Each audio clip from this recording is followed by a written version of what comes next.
তেহরানে Israeli হামলার পাল্টা জবাব হিসেবে তেল আবিবে ক্ষেপণাস্ত্র ছোড়ার পরপরই হরমুজ প্রণালী বন্ধ ঘোষণা করেছে ইরান।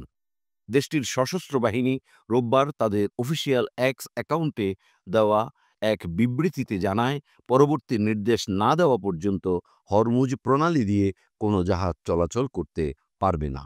এই ঘোষণার সঙ্গে সঙ্গে আন্তর্জাতিক অঙ্গনে তীব্র প্রতিক্রিয়া সৃষ্টি হয়। বিশেষ করে তেলের বাজারে এর তাৎক্ষণিক প্রভাব পড়ে। অপরিশোধিত জ্বালানির আন্তর্জাতিক দামে দ্রুত ঊর্ধ্বগতি লক্ষ্য করা গেছে।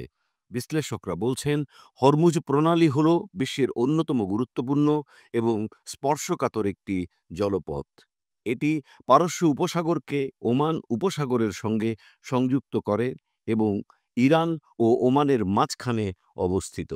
এই প্রণালীর সবচেয়ে সংকীর্ণ অংশ মাত্র ৩৯ কিলোমিটার চওড়া, যার মাধ্যমে নির্দিষ্ট দুটি চ্যানেলে প্রতিদিন শত শত তেলবাহী ট্যাঙ্কার যাতায়াত করে।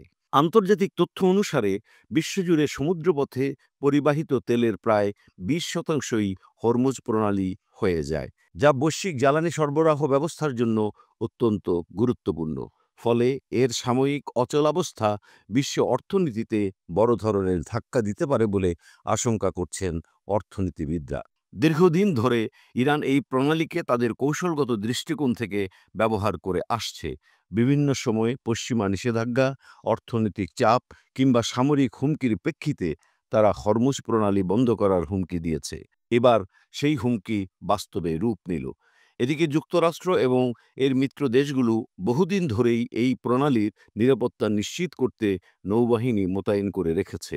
তবে ইরানের সাম্প্রতিক ঘোষণা ও পদক্ষেপে আন্তর্জাতিক মহলে গভীর উদ্বেগ দেখা দিয়েছে। বিশ্লেষকদের মতে, ইরান এখন কৌশলগতভাবে হরমুজ প্রণালীকে ব্যবহার করে ইসরায়েলের বিরুদ্ধে আরও জোরালো প্রতিরোধ গড়ার পথে হাঁটছে।